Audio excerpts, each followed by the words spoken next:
Om Tvameva Sakshat Shri Muladhara Chakra Swamini Sakshat Shri Adi Shakti Mataji Shri Nirmala Devyai Namo Namaha.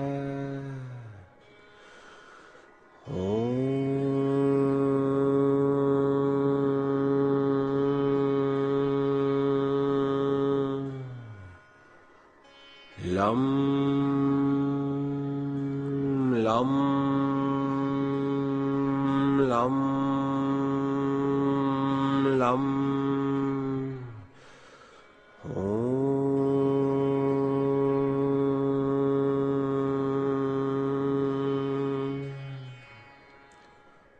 Vam Sham Sham Sam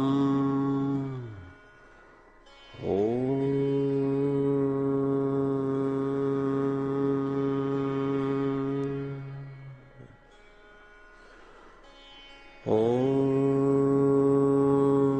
Tvameva Sakshat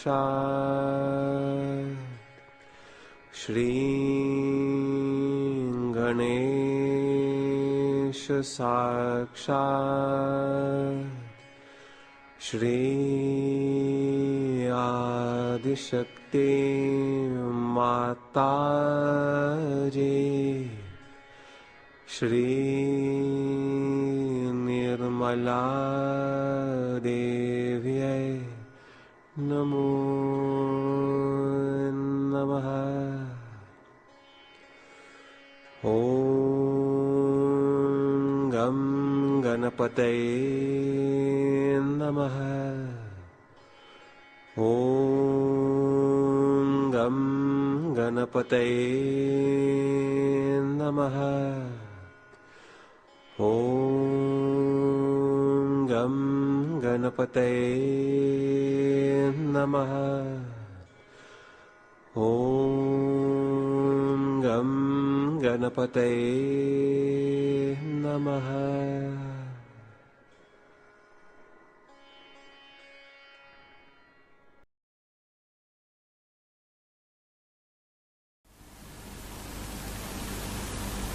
Shri Ganesha is a tremendous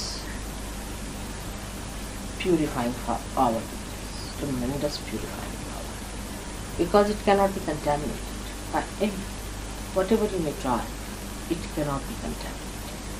Only thing is, it may recede back, it may not manifest, but wherever it is in its absolute form. If you know how to use it, you can purify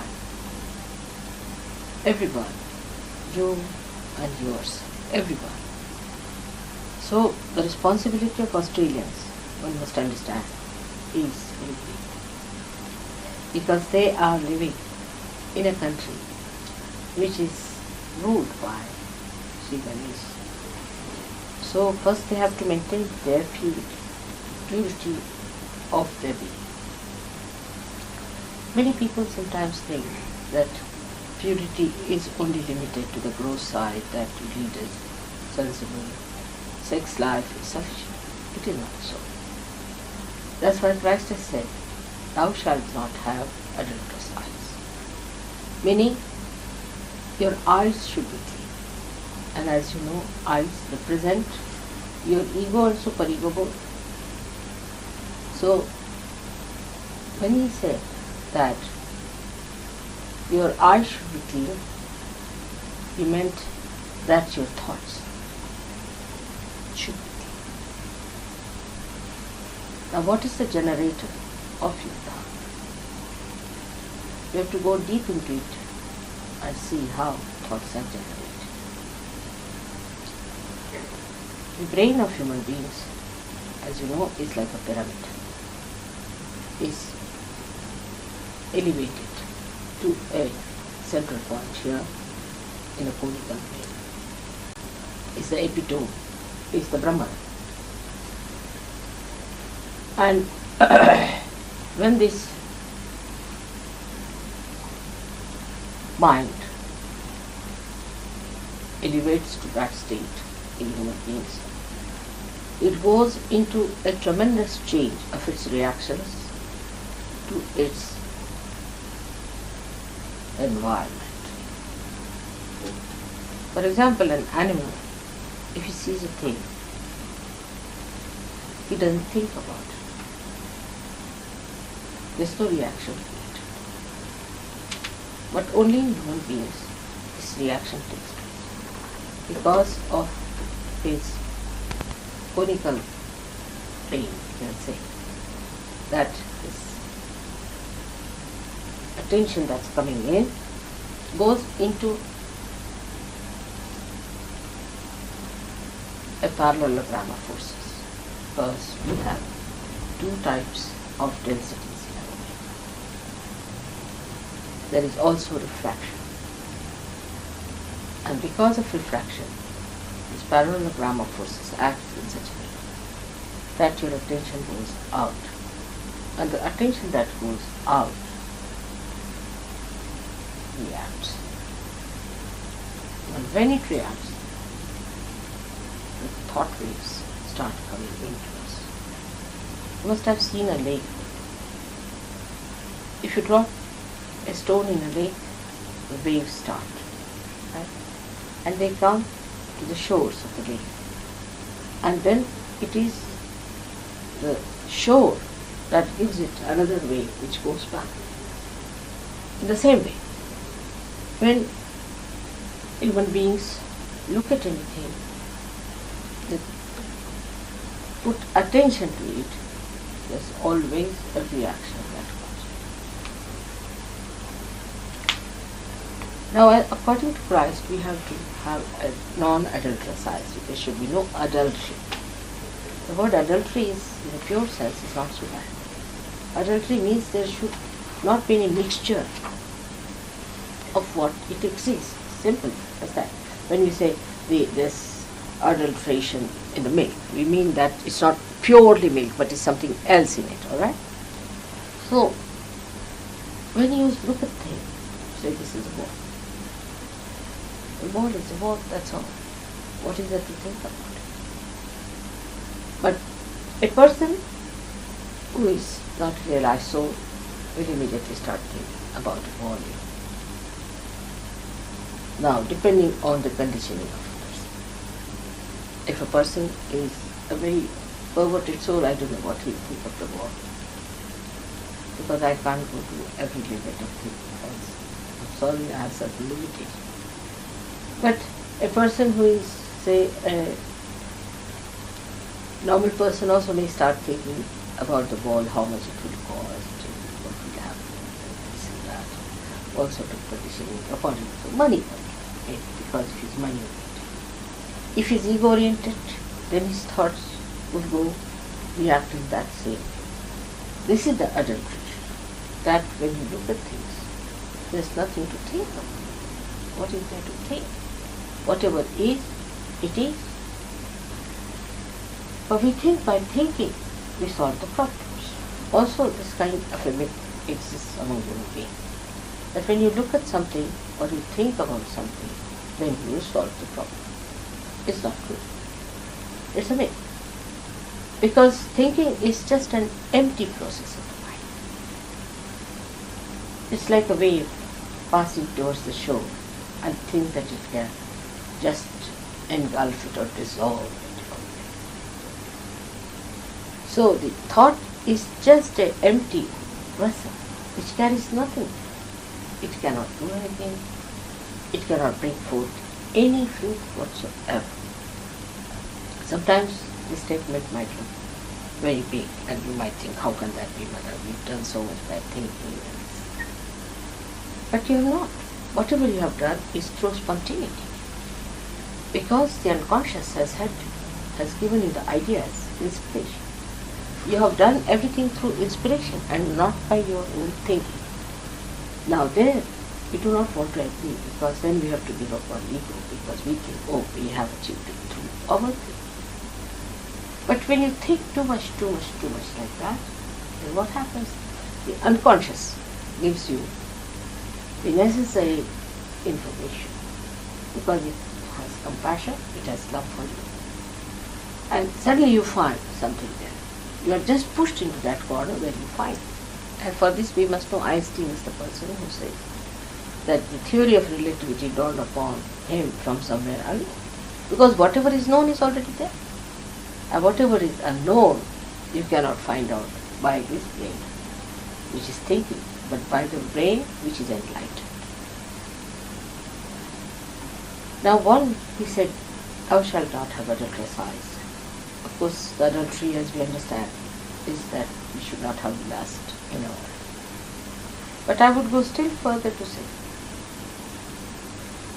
that our attention has to be so pure that we should not have any return, idea of return coming to us from a particular thing, but just enjoying, just the joy part.